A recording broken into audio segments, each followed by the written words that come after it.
कि मरने से पहले है मुसलमान, कर ले इस पे गौर। किताबों का खुदा और है, बाबों का खुदा और। कहने को तो थी सबका इस्लाम है, लेकिन किताबों का जहां और है, बाबों का जहां और। बता रहे थे और सिर्फ कुरान हदीस का नाम ले रहे थे, और सबसे बड़ी बात किसी फ़िरके का नाम नहीं ले रहे थे, और उनके जो रूप था उससे जाहिर भी नहीं हो रहा था कि यार किस फ़िरके का बंदा है ये। हाँ बिल्कुल, तो ये नहीं पता लग रहा था, वरना वो पार्टी क्लियर करने के चक्कर में फिर वीडियो से वीडियो चलती गई। तो वही उन्होंने टिपिकल बात की, क्योंकि जाहिर उनकी एक उम्र भी होती है, उस उम्र में कोई नई चीज़ एक्सेप्ट करना बिल्कुल एक वो मुश्किल होता है। अस्सलाम वालेकुम भाईजान। वालेकुम अस्सलाम। क्या नाम है आपका? निशात अहमद। निशात भाई किधर से आए हैं? मैं रावलपिंडी से आया हूँ। रावलपिंडी से आए हैं, माशाल्लाह। आपका साहब का फ़िरका कौन सा था? मेरा साहब का फ़िरका देवबंदियत से ही ज़्यादा रंग था, देवबंदियत। फैमिली का जो रुझान था देवबंदियत की तरफ ही था। ठीक है, इधर कैसे पहुंचे? इधर बस एक इस तरह रैंडम यूट्यूब के एल्गोरिदम ने ही मुझे इंजीनियर साहब की एक दिन वीडियो दिखा दी। तो कौन सी वीडियो थी? वो किसी मसाइल, टिपिकल मसाइल से रिलेटेड ही थी मेरे ख्याल से। कोई मसाइल ही मैंने यूट्यूब पे सर्च किया था, उसी के बारे में उनकी वीडियो आई थी।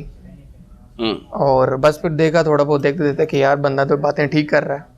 सबसे अच्छी बात कि रेफरेंस से चीज़ें पता लग रही हैं, रेफरेंस से बात। और वरना बातें तो ज़ाहिर हर कोई करता है, और किसी मुफ्ती की उसने जन पे शक भी नहीं है कि वो अपने दिल से कोई बात करेंगे। बातें वो भी ज़ाहिर कुरान हदीस की रोशनी में करते हैं, मगर वो अपने एक टिपिकल फ़िरक़ों को अटैच होकर उसी की बस रह के। मगर इनकी बात न्यूट्रल थी, ज़रा जनरली सारी चीज़ों को बता रहे थे, और सिर्फ कुरान हदीस का नाम ले रहे थे। और सबसे बड़ी बात किसी फ़िरके का नाम नहीं ले रहे थे, और उनके जो रूप था उससे जाहिर भी नहीं हो रहा था कि यार किस फ़िरके का बंदा है ये। हाँ बिल्कुल, तो ये नहीं पता लग रहा था, वरना आप किसी को देखें तो पता लग जाएगा ये यार वहाँ का है, ये वो वाली पार्टी है। तो उनकी पार्टी क्लियर नहीं हो रही थी। पार्टी क्लियर, वो पार्टी क्लियर करने के चक्कर में फिर वीडियो से वीडियो चलती गई, और मामला फिर इस तरह बढ़ता गया। तो फिर बाद में पता चला पार्टी बाद में फिर बस उस्ताद हो गए, हम शागिर्द हो गए, वो उस्ताद हो गए। इस तरह बस एक मामला उसका बन गया। ठीक हो गया। अच्छा, ये बताएं कि जब आपने, ये तो आपने छोटी सी बात बता दी ना, इस सारे सिनेरियो को जानने के बाद फैमिली के साथ क्या बिहेव, कोई अपना जैसे कोई आप जिस मस्जिद में, ये भी थोड़ा एक्सपीरियंस शेयर करें ना। बिल्कुल, आपको जहाँ तक फैमिली की बात है तो कोई इतना टिपिकल देवबंदियत वाला कल्चर नहीं था, मगर ज़रा एक रुझान चलता आ रहा था नस्लों से तो था। मगर ये है कि अल्हम्दुलिल्लाह फैमिली में इस चीज़ को एक्सेप्ट किया गया कुछ हद तक। मगर जब उन्होंने देखा यार ये तो अहले हदीस हो गया है, अच्छा अहले हदीस, फिर उन्होंने मामला का जो है ना, कि खैर मैंने ओपनली बता दिया था कि ये जी मुझे ये वाला तरीका, अपनी मैंने रिसर्च की है, पढ़ा है इस मामले में। हाँ। तो मुझे ये तरीका ज़्यादा सुन्नत के करीब लगा, और दलाइल मजबूत हैं इस तरह के। सिर्फ नमाज के तरीके नहीं, बाकी भी काफ़ी मसाइल हैं। आप रोज़ा खोलने की बात कर लें या कोई भी चीज़ है, बिल्कुल वो टिपिकल जो पाकिस्तान में पूरे भी वैसे भी पर के बड़े सगीर में ज़्यादा ये फ़िरका हनफिया नाफिज़ है। तो काफ़ी चीज़ें में ऑब्वियसली इख्तलाफ है, अगर हम उस एक फ़िरके की बात करें या फिर एक न्यूट्रल होकर बात करें। तो हर चीज़ मैंने बताई कि भी ये चीज़ उन्हें सही लग रही है, तो माशाल्लाह एक्सेप्ट किया फैमिली वालों ने।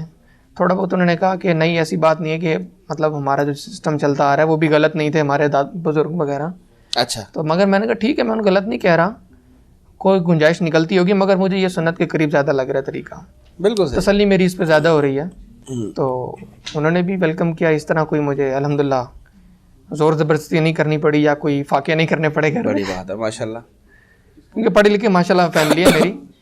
तो वालिद साहब माशाल्लाह PhD कर रहे हैं वो अभी भी माशाल्लाह, और वालदा भी माशाल्लाह मेरी पढ़ी हुई हैं। बाकी घर का माहौल भी, मेरी एक हमशीरा MBBS डॉक्टर हैं माशाल्लाह। बाकी भी जितने मेरे बहन भाई हैं माशाल्लाह, फैमिली चाचा चाची सारे पढ़े लिखे फैमिली से हैं। ठीक हो गया। रफ़ाई दैन जब आपने शुरू किया तो उसकी उनको एक्सेप्टेंस हो गई थी, बल्कि मैंने ओपनली खुद ही घर में जाके सबको दावत भी दी थी, खास अपने वालिद साहब को, कि जी मैंने ये शुरू किया, मैं चाहता हूँ आप भी करें।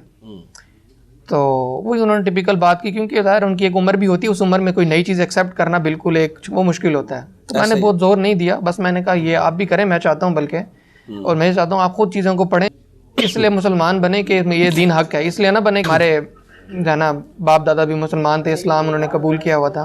तो ओपनली मैंने उनको बताया कि इस तरह मैं शुरू कर रहा हूँ, बस उन्होंने कोई मना नहीं किया मुझे।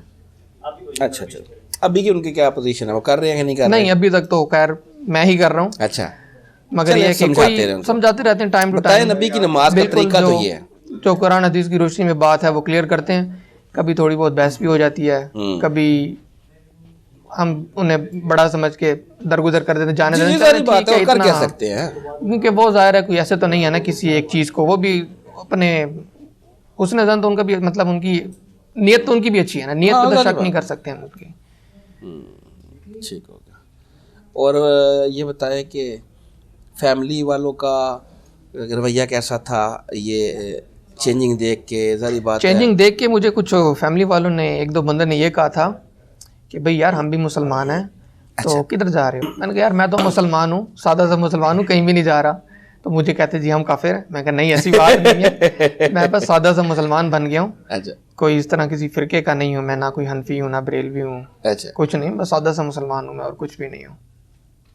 अच्छा। देखिए कैसा लोग, हमारी बात हमारी भी थी कि हम लोग अगर फिरके में नहीं थे ना होते पहले, तो कोई मान नहीं सकता था, या आगे से उनका रवैया कैसे हो जाता था, ऐसे। यानी फिरका बताना जरूरी होता था। हम्म।